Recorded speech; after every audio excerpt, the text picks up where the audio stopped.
John, I'm ready to go if you'd like to. If people come on a little late, we'll certainly swing back and answer any questions they may have. Is everyone ready to go? All good. Okay. So thank you so much to everyone who has signed in for the Restaurant and Catering LPC Cresa webinar, Your Lease Matters, which is quite a important topic, especially as we come to the end of JobKeeper and we come to the end of the National Landlord Code of Practice and Code of Conduct, and many state landlord code of conducts and changes to the Retail Leases Act come to a close. We would like to welcome all attendees and thank you for your support of Restaurant and Catering.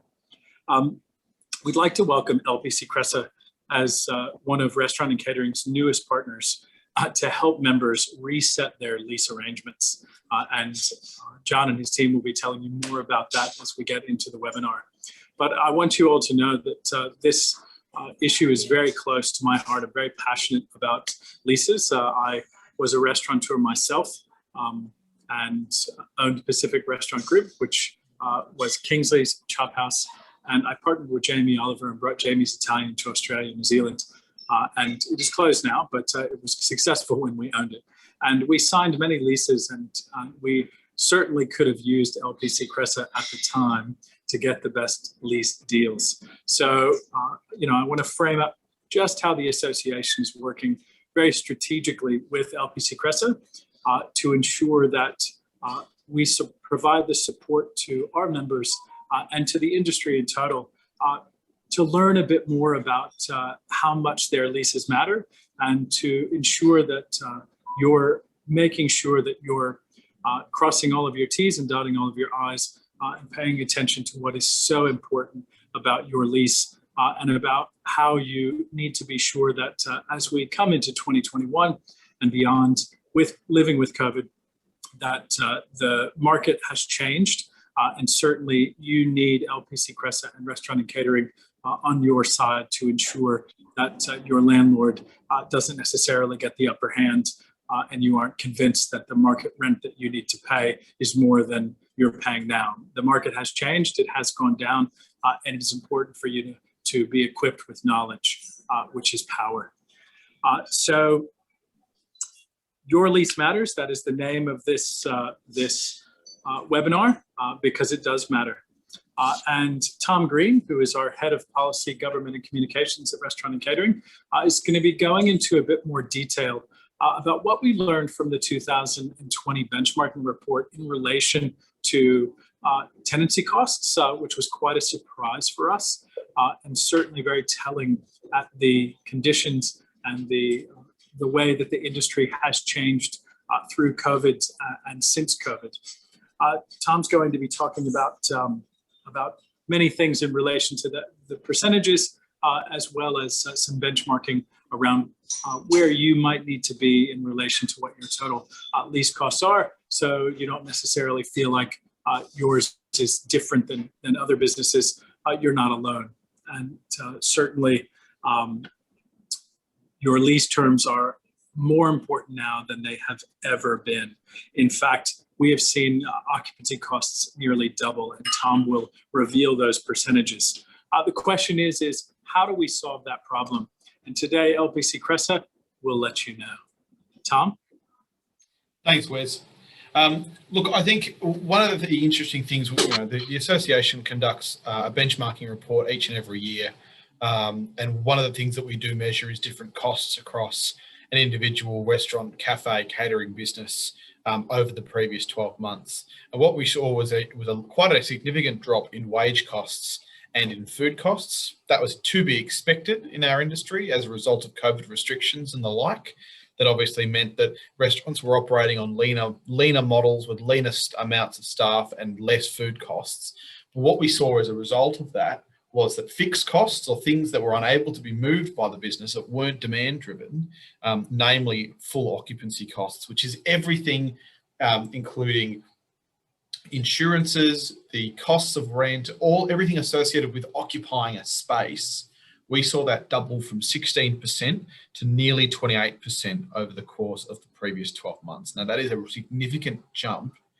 And it led us to really refocus ourselves on ensuring that we had the type of support and assistance for our members in and around the leasing space, because we knew that it was going to be an issue. We knew that rental stress was now a problem, and there were problems that we had to really focus to solve it. Now, we've been doing a lot of work over the previous 12 months or during the COVID period as a result of working on issues like leasing. These are things like, you know, supporting and driving the commercial tenancy code of conduct, ensuring that those are ratified into the state into state legislation, and ensuring that they were then extended to most are now finishing, either already finishing or soon to be finishing in April, to ensure that businesses did have that kind of safety net around their premises and their rental arrangements. But what we now know is that once these programs end, the codes of conduct, once the programs such as JobKeeper come to a close, that leftover rental stress and the ongoing stress of having to negotiate with your landlord is going to be a huge issue for our members over the next 12 to 18 months. And that's where LPC Crescia come in. They are a fantastic organisation that is really geared towards helping small businesses, whether they're in the restaurant sector or in the retail sector or in other sectors, negotiate with their landlord and come up with a better arrangement and come up with a better deal. So in the same way that you might call restaurant and catering for your industrial relations advice, and you'd be put through to an expert here on our team that can assist you with those issues, we want our members to be coming forward to us and saying, I've got an issue with my lease, I've got an issue with my negotiation with my landlord, I need some assistance. And that's where the guys at LPC come to the fore as experts in this area to help you in your advocacy work, to help you, right up to the point where you're needing to negotiate, bits and pieces with your landlord, all the way down to providing useful resources and steps. And you'll see their resources and their materials through both their online platforms and also through resources that will be made available through our website and also through our EDMs, to ensure that you guys, that our members have the resources they need to tackle what is going to be one of the biggest problems in our sector over the next 12 to 18 months. So I'm not going to talk too much longer. I'm going to hand over to John and the wonderful team at LPC to talk you through their issue, to talk you through their presentation and cover off on some of those key issues as they see it. I would encourage you, if you do have any questions, we do have a question and answer box open. We would really welcome your questions, and we do have a few questions that have been sent through in advance of today as well. We appreciate you putting your questions in, and will be an opportunity for questions to be put to the guys at the end. So over to you, John. Thank you, Tom, and thank you, Wes. I'll introduce the three of us. John Reid have already been introduced by Tom, and I'll lead the presentation from our side. And what I'll cover is the macro framework, the high-level framework in which you as a tenant and lessee need to negotiate a restructure, if you like, of your lease term. That would be the aim at this important point in time when your business sector particularly has been particularly hit by the pandemic. Carl will follow me, and Carl will become more tactical, dealing with the actual negotiations that we're currently involved in and the challenges in these lease negotiations, but also the opportunities. And Carl's the head of our retail. He's based in Brisbane. I should have said I'm based in Sydney. And then Dylan, who's based in Melbourne, is the MD of our Victorian operation. And Dylan will pick it up and look at the lease negotiation process more broadly and how to apply that process at this particular junction in time for restaurants and cafes and catering organisation owners as they pick up the challenge to improve their leasing arrangements. This slide says it all, but doesn't say enough. And the two messages come through on this slide. On the left-hand side in the yellow are two very important quotations which highlight what we're dealing with. Picking up on what Wes emphasised, your lease matters, is that important quotation there. You don't get the lease you deserve, you get the lease you negotiate. It's really important for tenants to recognise this at this point in time. It is a point of it is the outcome is really the skill in the negotiation. The negotiation is not a one-off chat or talk. The negotiation, when it comes to leases, is a skillfully designed process. And both Kyle and Dylan will pick up on that. The second statement there is from Australian Retail Outlook, very recent statement. And it says COVID-19 has merely added to the already complex relationship between landlords and tenants. And just think about this, and I'm building on what both Wes and Tom have said, is you have a situation now currently where in some senses, the adversarial relationship between landlord and tenant, which is always there, has been further complicated by the immediate relief needed by the tenant and by the landlord trying to care for a long-term asset. So it's a very complex situation that you have to negotiate into and within that framework and those constraints. Now, on the right-hand side, the question that's been asked there is how have retail tenants been impacted by the pandemic? And just two high-level impacts. Number one, limited utilization of an asset that you paid to utilize. Very, very important. This is a new principle.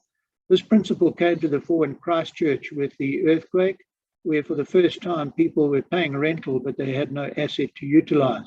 Yeah, we have the pandemic, which has caused the same effect as far as tenants are concerned. And then the second is, of course, goes hand in hand with that, is the economic hardship, and the picture captures the combination of those two. Sorry, we're closed due to COVID-19. So that, in a sense, is looking back. And now we start to look forward, and we're asking the question, well, then, what is it that retail tenants need? More specifically, what is it that cafe owners and catering business owners and restaurant owners need at this junction in time? Well, the two things that one needs. One needs interim rent relief, and that word interim, you normally think very short term, but really as things have panned out, interim quite protracted.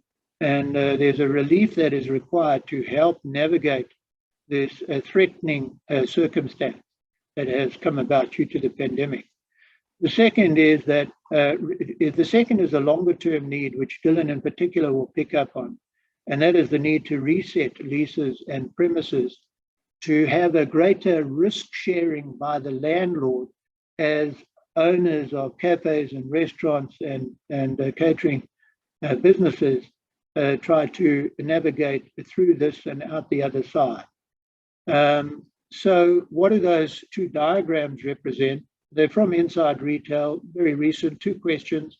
Do you think relationships between landlords and retailers are more strained as a result of coronavirus?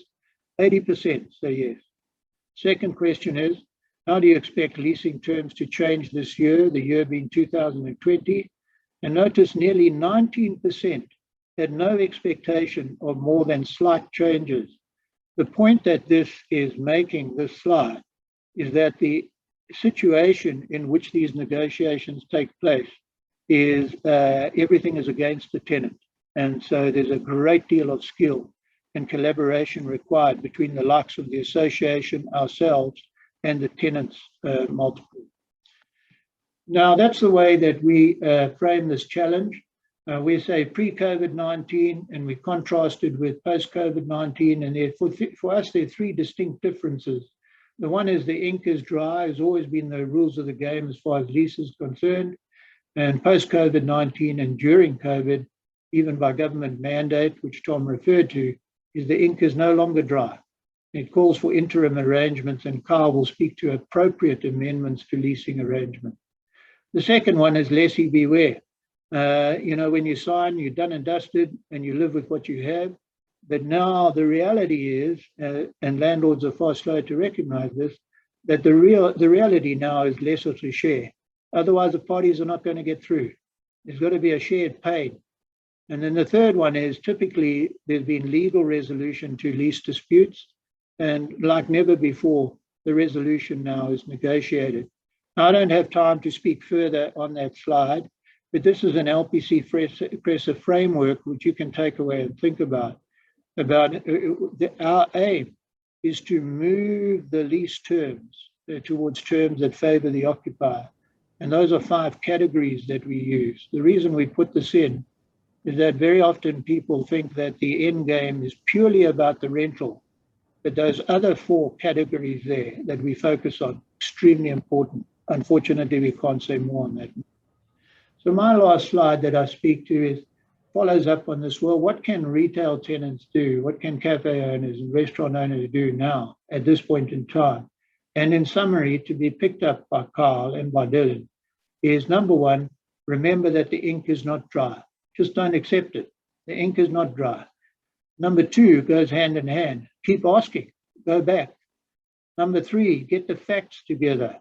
Put together some forward-looking income statements which represent the facts. Get facts from Tom and the association about the industry more broadly, and the change in the occupancy cost, which Wes referred to, nearly a doubling in occupancy cost. Get these facts and then go and speak to the landlord. Don't think because you've signed that you're done and dusted. The next point actually picks up on that. Request deferrals to be set aside, or request rent deferrals, which many of you will have agreed to. Request them to the terms to be changed. Carl will pick up on this. But very important, request an element of turnover rent, which goes hand in hand with the last point, which is to request the landlord to share. Shared risk is an important destination. Now with that, I'll hand over to Carl, and Carl will just speak briefly to these 2 questions and then combine the questions to provide some guidance to you as owners and tenants. Yeah, thanks, John. So I might just read these first 2 questions. They're frequently asked questions, particularly at the moment. Various versions of this, but this first one, I agreed to a deferred rent arrangement with my landlord, and now I realise that this additional rent means my occupancy costs is too high for a sustainable business. And on the next slide, there's another version, slightly different. If we could flick to that, John. Yep. I've managed to keep going through COVID with the help of mandatory code of conduct and JobKeeper.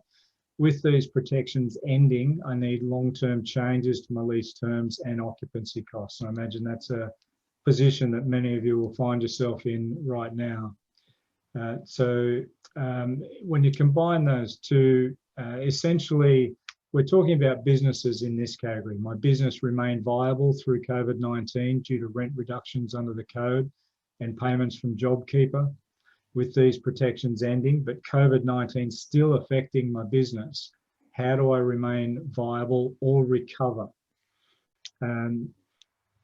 I've just included a couple of pictures there, particularly relevant to the restaurant industry. I used these in webinars last year during COVID of a restaurant pivoting pretty significantly to provide socially distanced dining for a restaurant setting, which is pretty extreme, but I'm sure you would relate to.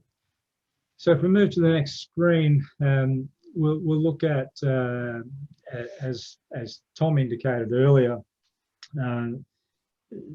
there's the protections that were put in place are coming to an end, and we need to assess what can be done from this point forward. Very early on in COVID, we were advocating that deferred rent would equate to deferred pain. And as a part of that, we were strongly suggesting to all lessees to try to avoid agreements that included deferred pain.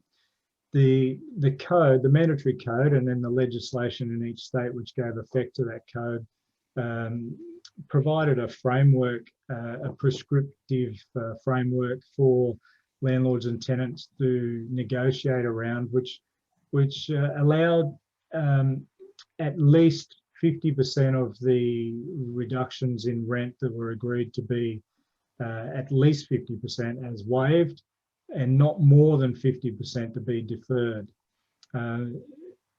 What we found was that landlords pretty much across the board stuck to those percentages and pretty much insisted on 50% of any reductions in the agreement being as deferred rent. When we were experiencing that and couldn't get landlords to agree to higher percentages of waived rent or varying lease terms in other ways to avoid deferred rent, then we looked at that deferred rent in other ways, which I'll come to. But right now, the pain is being felt, and it's about to be increased further. As Tom said, at the end of this month, the JobKeeper ends. In April in a couple of states, the legislation is repealed. In some states, like Queensland, legislation has already ended December 31. And so we get asked a lot, can I revisit the deferred rent arrangement now that it's obvious that that's not established a sustainable position for my business going forward? Exactly what we thought would happen has happened. Rents have returned to the full lease obligations. The deferred rent component is added on top. And unfortunately, COVID remains and the mitigating things that the government have put in place around social distancing, restricting number of people who can dine in a restaurant per square metre and so on, all remain in place. So it's affecting earning capacity or turnover capacity. So that deferred pain is now coming into effect and is about to even become more evident in the next quarter, where we expect to see more pain. So how do you revisit the deferred rent agreement and what's in place now? If I move on to that next section, the code itself remains in place at this stage. The mandatory code of conduct remains a mandatory code of conduct. It's linked to JobKeeper. So that's our first port of call, is to revisit the code and the key overarching leasing principles that apply under the code should still remain in place for negotiations with landlords at this point. A key element of the code and was included in legislation in most states was the notion of reasonable recovery period. Now there's been a court case in New South Wales, for example, that gave validity to this reasonable recovery period, and it's a bit detailed to go into, but essentially it established that even if the code expires with JobKeeper at March 31, it was accepted that this reasonable recovery period would extend for an unprescribed period of time thereafter. So there are principles in place in the code that will remain a point that can be discussed and negotiated around. And to be fair, the leasing principles included in the code are overarching principles of our negotiations with landlords at all times, pre-COVID, post-COVID, and during COVID. And that will remain the case. As was referred to before, the ink is never dry, and these overarching principles of the code are the sorts of principles we would use in negotiating better lease terms or more tenant-friendly lease terms mid-lease at any point, and more specifically relevant right now. Under the code, most negotiations were based on or around base rent reductions, and that was linked to the impact of COVID on your turnover, comparable to pre-COVID conditions. But it doesn't mean that that's the only thing you can negotiate on. It talks about varying lease terms, not just varying base rent. And the key one that we focus on, of course, is your turnover rent or occupancy costs as a percentage of your turnover. Landlords have also been very resistant to agreeing to turnover rent or rent as a percent of your turnover on its own, but there's different ways to use that in those negotiations. And essentially what we want to get a result that ensures you're paying an amount of rent which is a sustainable and viable percent of your turnover for your industry. We can also vary the terms of repayment of the deferred rent. So the prescription under the code and the legislation was that any deferred rent would be repaid over a minimum of 2 years, or the length of your lease. If your lease has a number of years to run on, then we can ensure that it's repaid over a much longer period of time. But more specifically, we want to renegotiate that position and preferably have the deferred rent waived at this point. And there's different ways we can address that, using it as leverage for a lease renewal or a restructure of the lease that gives the landlord a little bit of extra tenure, and other concepts that we can apply to try to have the deferred rent waived going forward. And the key element, and I heard the concept just before about the relationship between landlords and tenants as being adversarial. The key principle at this point through COVID and when negotiating lease terms and varying lease terms, mid-lease particularly, is to see your partner see your landlord as a retail partner. Try to have them put some skin into the game, if you like, and to treat them as a partner to your business, and to share the burden as well as sharing potentially the rewards. The whole concept of the code was about continuity of business, so that both parties came out the other side with a business to continue. So both landlords and tenants. And that's a key point to remember. And I think Dylan is going to share some information around those concepts and working with your landlord in that way. Yeah, thanks, Kyle. So next I'll be looking at a situation where the business has perhaps been successful in negotiating rent relief. And as Kyle described, maybe that rent relief is ending, revenue hasn't returned to pre-COVID levels. It's still sitting at quite an unsustainable level, but there may be an opportunity to reset the lease in the long term. So this situation is actually becoming quite common now. And, first of all, I want to start by really stating the obvious, that these conversations with landlords are not easy. These negotiations aren't easy. There's some precedents of landlords accepting some of the initiatives we're speaking about today, such as, variable or turnover rent, but I wouldn't say there's anything like the widespread industry acceptance, certainly not to the extent needed for these types of conversations and negotiations to be easier at an individual business level. So if we go to the next slide, thanks, John. We can see by these statistics just how difficult the task is. So this tells us that less than 4 in 10 landlords were more willing to reduce rents in 2020 than in previous years.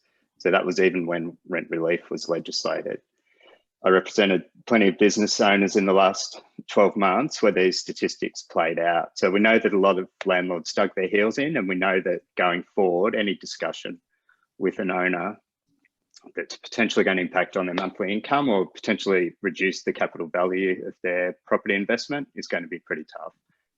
So what we're going to leave you with today is a suggested approach for working through a negotiation with your landlord and ultimately getting to a solution that both you and your landlord can actually live with. Next slide. So first of all, I can't stress enough the importance of being clear in your own mind about what problem it is that you're trying to solve for your business and what outcome it is you need to achieve. So is this a short-term challenge you're trying to overcome, something that you can demonstrate is directly linked to COVID, but you're confident that once overcome can be put behind you? Or are you trying to solve a more structural long-term problem that was perhaps around before COVID, but it's now accelerated? This might be declining pedestrian traffic, increased shop vacancies in your neighbourhood that was already trending before COVID, any other factors that might be impacting your ability to trade at a sustainable level. So in addition to your revenue figures, do you have pedestrian count figures, local vacancy rates, any other data that might support your case for a change to your leasing arrangements in a discussion with an owner? If not, you can refer to data being produced by your local council, perhaps around, pedestrian count figures in the local high street. Obviously talk to your neighbours, walk the street or the centre, get a feel for how many vacancies there are, how many short-term leases or pop-up shops perhaps have replaced more permanent retailers. And of course, use this great resource and the RNCA research and information that is published for you to help you work out what a sustainable occupancy cost might be for your business. Whether that's a quick service restaurant or a traditional restaurant or cafe, it's really important that you understand what a sustainable occupancy cost ratio is for your business. Once it is clear in your mind about what you want to achieve and what you'll be seeking from your landlord, it's next really worth investing the time in understanding your landlord a bit more and perhaps what they're trying to achieve also. So if you think about approaching a landlord in a similar way to how you would approach another potential business partner or investor, you're essentially presenting them with a business case to consider.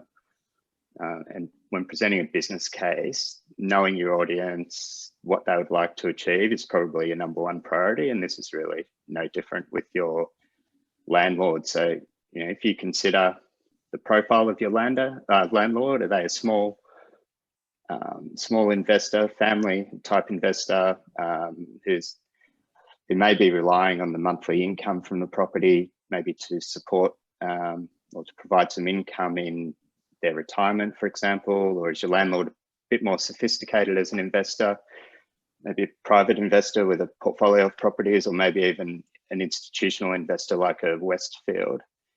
So why their profile matters is that the first type of landlord is likely very heavily reliant on a regular rental payment coming in each month. And if there's no mortgage attached to the property, they may be less concerned with protecting the capital value of the property. But the second type of landlord might be more open to potentially a short-term impact to their income if they can achieve something that protects the capital value of their property in the longer term. So every landlord's circumstance will be different, and as will the goals for their retail investment. So if you get to know them a little bit more, you can begin to form some educated assumptions around what their goals might be, and then shape your business case or your approach to any negotiation accordingly. Also, it's probably rare that you'll get that information from an agent too. And so where possible, you're probably going to have a conversation directly with your landlord to understand a little bit more about their circumstances if it isn't immediately obvious. Now, having said all that, I will also say that whatever your landlord's profile or their circumstances, the main threats to their investment and their ability to earn an income will be high vacancy rates in the local neighbourhood or centre, declining pedestrian traffic, slow demand for retail space. So keep that in mind if these circumstances apply to you, and how you may be able to use that to frame a negotiation and a discussion with your landlord. So finally, once you've clarified that problem and taken steps to get to know your landlord, next step is to consider then how you might approach the negotiation. And here's where a well thought out, constructed plan will help you to approach your landlord with a proposal that has the best chance of success. So, to give yourself that best chance, I'd be planning to present a really clear picture of your circumstances, backed up by some of the evidence we've already spoken about, the types of measures you've already taken to adapt your business and remain viable through this period, some of the things you'll do to continue to adapt. Then I'd be presenting some pretty cold, hard facts about your local retail environment as well, and how that's likely to impact on your ability to trade. going forward and for their ability to continue to earn an income from their property. Even, maintaining the value of their investment in the longer term. So there are so many ways you can approach a negotiation with your landlord if you know the levers that will make a difference for you both. So, we've already touched on changes to the rent structure, for example. If you are going to be asking for a reduction in rent, perhaps, can it be framed in a way that instead of simply asking for reduced rent, that you can demonstrate a way that the landlord can get a higher income from the property in future if they work with you in the short term. Where this might work is if, for example, you can demonstrate that you've had an occupancy cost ratio tracking at, say, 12%, but it's currently at 25 to 30%. Can you propose it in return for some short-term relief? You'd be prepared to give the owner some future upside if and when trading returns to the types of historical levels you can demonstrate you've been able to achieve. So would you be prepared to lock in an occupancy cost ratio of 15 or 17%, say, or whatever the number is you think that you can sustain down the path? Length of lease term is also an obvious lever. Can you commit to a longer term as a trade-off for short-term rent relief or other concessions? Removal of rent increases, make good, reinstatement clauses, some of the expensive items that tend to be hidden in leases. And then, is there investment in any additional fit out that might actually make an impact to your revenue that you can ask for the landlord to contribute to? So, something like extension of outdoor dining areas, or an investment that could make an outdoor dining area more suitable all year round. I'm thinking about colder climates in Melbourne, for example, but things that you can partner with the landlord that they can perhaps contribute to that can help make a meaningful difference to your business. So if you know all the levers that you have at your disposal, then you can present some alternative solutions for you and your landlord to work through and come up with the solution that you can both live with. So I guess the important thing right now is that you're planting the seeds of how you might be better business partners, and rather than just parties to a very contractual landlord-tenant relationship. So I think I'll leave it there, and I think we've got some questions. Yeah, and look, I just want to say thank you to Dylan, Kyle, and John for going through that in great detail. We've had some questions that have been sent through in advance, but I'd also encourage anyone who's here today to send through some questions of your own through the question and answer box that we've got here in Zoom. The first question actually goes to kind of reasonable period of recovery. I know that Kyle, you were speaking about this and the fact that there was a little bit of information, or I should say a case in New South Wales that really unpacked this a little bit.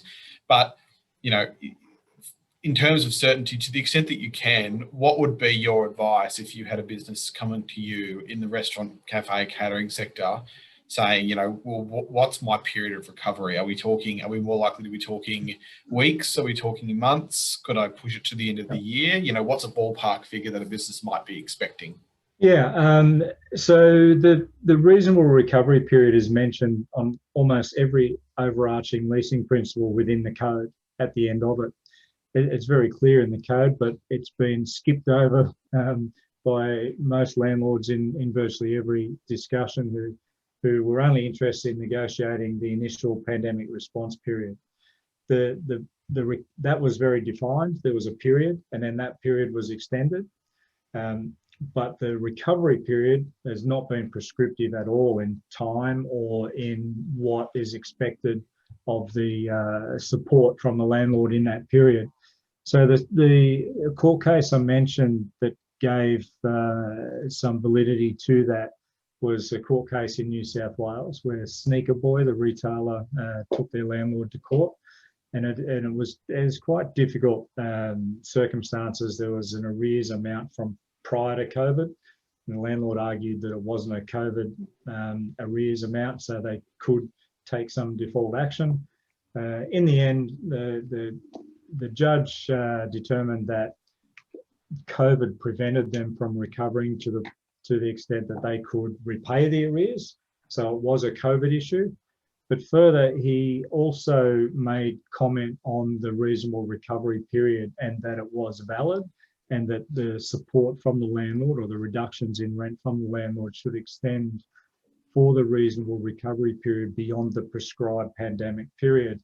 And he actually said that, noted that that was a non-prescriptive period, and recognised that for different types of businesses, the length of time to recover would be different. What he did say was that for Sneaker Boy, that period would be at least a minimum of 6 months. So that gives a guide, at least, that it's valid, that the judge understands that it's an extended period of time. And what our recommendation is that it's KPI based rather than time based. So where we've discussed it on behalf of clients, we've said things like in the health and fitness industry, where it's a subscription business and they take direct debits makes up their turnover. We've said that direct debits should return to 95% of pre-COVID debits before that period ends. So we've defined the time frame by a return to pre-COVID turnover, for example. But again, it's using data that's available to the business in order to make that case. Yeah, absolutely. We can justify that time frame, and we can, when it happens, we can say this has now occurred, and we did say it should occur 2 months in a row, so it's just not a 3 debit month or something that throws it out. But every for each different type of business, we would need to establish what we believe the parameters should be for that reasonable recovery period ending. In some businesses, like restaurants who are particularly located in areas like CBDs or in tourist areas, represent an ice cream shop at Circular Quay, and we're having discussions there about the reasonable recovery period not ending until international travel returns to Sydney. So that's going to be a 2 to 3 year process rather than 6 months. Tom, can I make an additional comment there, Tom? Yeah, please, John. Carl mentioned in his presentation, he mentioned how that we advise tenants very strongly to resist a rent deferral. This whole question of rent waiver and rent deferral. And it's tied in with this thing of the reasonable recovery. So if you step back and you say to yourself, is it actually reasonable in the first instance to have a deferred rent? Because the assumption, therefore, is that restaurants and cafe owners are going to come out of COVID in a stronger position than they were and be able to afford a greater occupancy rent. Okay, so I think that principle is a good one that should have been used more upfront, but now is also a principle that can be used to challenge the validity of, in the first instance, the actual rental deferral. I hope I've explained that clearly. Yeah, absolutely. So a second question that we've received, and Wes, I might ask you to take this one in the first instance, and then maybe this one from LPC then takes the next question, which is, throughout the whole period of this pandemic, we've been constantly told that the worst is about to start, or it's about to get a lot worse, or it's going to start getting very, very bad from X date in the future, and that date seems to have changed. When is it reasonable for us to see the worst, quote unquote, the worst, period to be coming in terms of closures, in terms of rental issues? When do you think that's really realistically going to start? So that's a great question, Tom, and that really depends on where you are. So when you look at all of Australia and you go postcode by postcode, there are certainly postcodes in suburban areas and regions that have recovered. In fact, many members in those areas are telling us that their revenue is more than it's ever been. And that's due to the changing work habits of office workers who are working from home. That's due to the moving away from CBDs, both for lockdowns, but also for lifestyle. However, CBD businesses and businesses that are located in tourism areas like Cairns, where we're heading week after next to support Cairns, they are still in the worst of it. They had expected that by now we would have international borders open, that international students would have returned, that working holidaymakers will have returned. But as it stands, the vaccination rollout is woefully behind. And we do expect now that it will take into 2022 for Australians to be vaccinated to a percentage that would give the federal government the confidence to begin to think about reopening the international borders. And so, okay, with vaccinations rolling out, we do expect that there'll be less border lockdowns between states, but there certainly is the risk of that happening. And so when you say, when is the reasonable recovery period?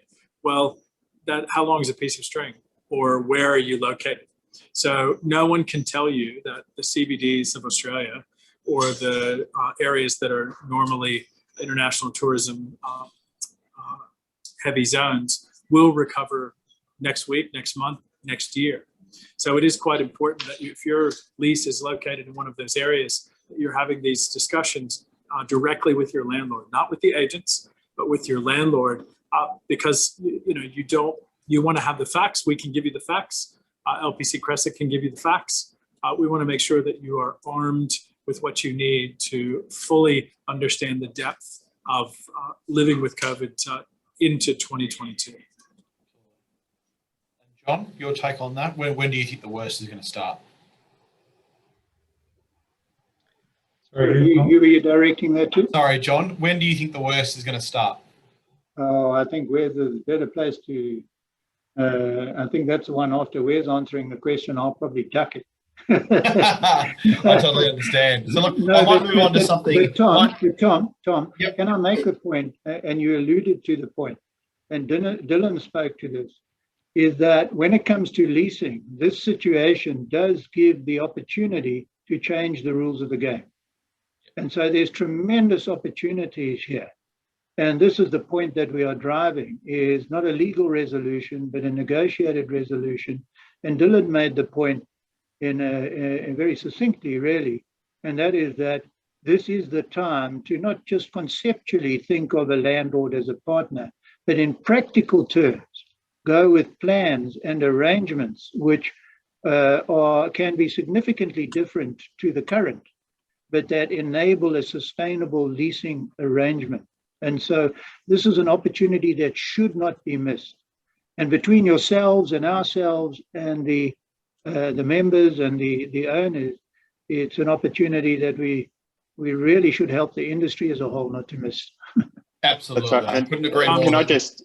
That's that reset option. I might move to Catherine's question that's come through on the through the question and answer session. It says, and this is definitely one for LPC, market rent reviews. Upon what should a market rent review be based in current circumstances? Pre-COVID rent, exclusive of any COVID-related discounts or incentives, or something else? Yeah, excellent question. Yes, Carl? Yeah, it is a great question, and actually had a situation last year where the landlord insisted on going through with a market rent review right in the middle of COVID, right in the middle of lockdown. And the requirement of a market rent review is that it occurs on the date that it is mandated to occur. And it takes into consideration the market conditions on that date. So firstly, you have to determine the date that the market rent review is scheduled for. And then the market is assessed on the conditions on that date. And in terms of retail market rent reviews, the key elements are that the market rent is determined by what somebody else would pay for your space if it were empty, but to do substantially the same thing as what your permitted use is. So yes, a landlord might be able to get a lot of money rent for that space to go and put some other type of business in there, but a market rent review is about what another restaurant or another coffee shop would pay for that space in the conditions of this date. And one other component of market rent is, under the retail definition, is that it's an amount that allows the business to pay the rent and operate, but also to achieve a reasonable amount of profit. So there's some elements there that can really be argued in a market rent review situation.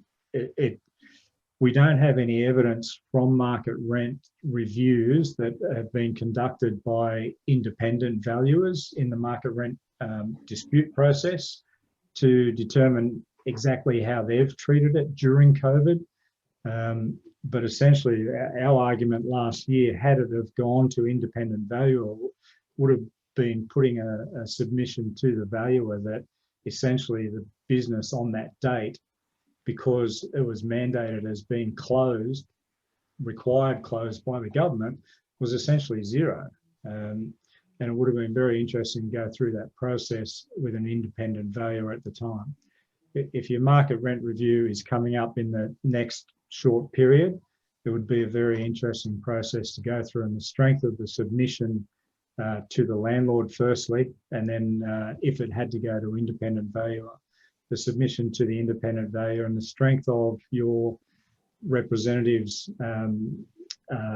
treatment of the landlord's evidence for market rent would be very important in what was determined at the end.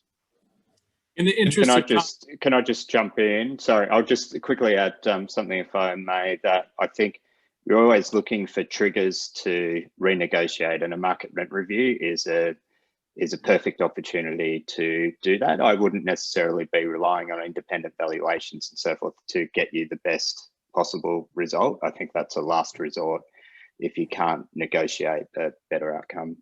Yeah, that's where it comes into place, is only if the landlord won't agree to what you believe the market rent is. The other key factor is to start that process early enough, if it's connected to an option term, which it usually is, to ensure that you go through that process before you exercise the option term under the early determination of market rent, which places a significant amount of leverage on your side rather than the landlord's. So we say two things at Restaurant and Catering. First is, do not let yourself be bullied. And second, do not let your landlord or the agent tell you that rents don't go down. That is not true. We've seen many cases in the past 20 years where rents went down. We saw rents go down after 9/11. We saw rents go down after the global financial crisis. And we saw rents go down slightly after the property bust in 2012-13. So please do not let anyone tell you that rents don't go down. That is not true.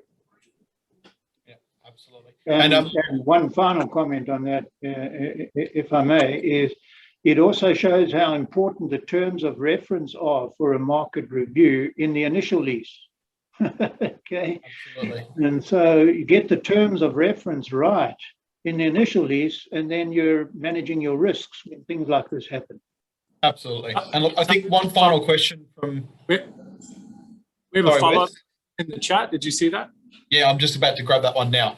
So this is a follow-up from Julian in relation to market rent. The question is, in terms of the market rent review question, can we deduct for any COVID relief in determining the effective market rental? Great question. The answer is of course. But it's a process of very skillful representation, which I think Dylan has highlighted, I think. Very skillful, and evidence. The whole thing of evidence is extremely important.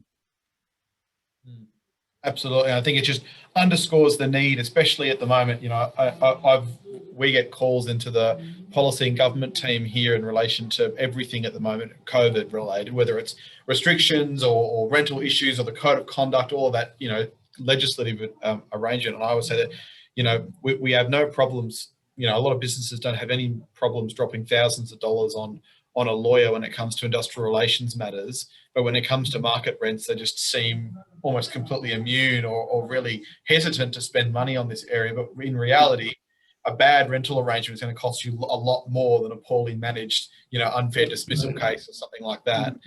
So, don't be afraid to get in contact with the team at LPC Crozier. They've been doing extraordinary work, and I should say they do have member offers in place for members of restaurant and catering, which are genuinely great offers, and they range from anything from online resources that allows you to access some of their proprietary information that normally at a much discounted rate, all the way through to, as John speaks of, that kind of advocacy and representation, and actually having someone at the table with you negotiating, going clause by clause, line by line. Both things are extremely important. And I think that's part of the reason that we wanted to kind of bring LPC Crozier to some of you this afternoon, and allow them to kind of talk through some of the big issues that they see, and also some of the things that we're doing at Restaurant and Catering to kind of really highlight this issue, and bringing a new partner on board in this area, I think was something that was a real key priority for us in 2021.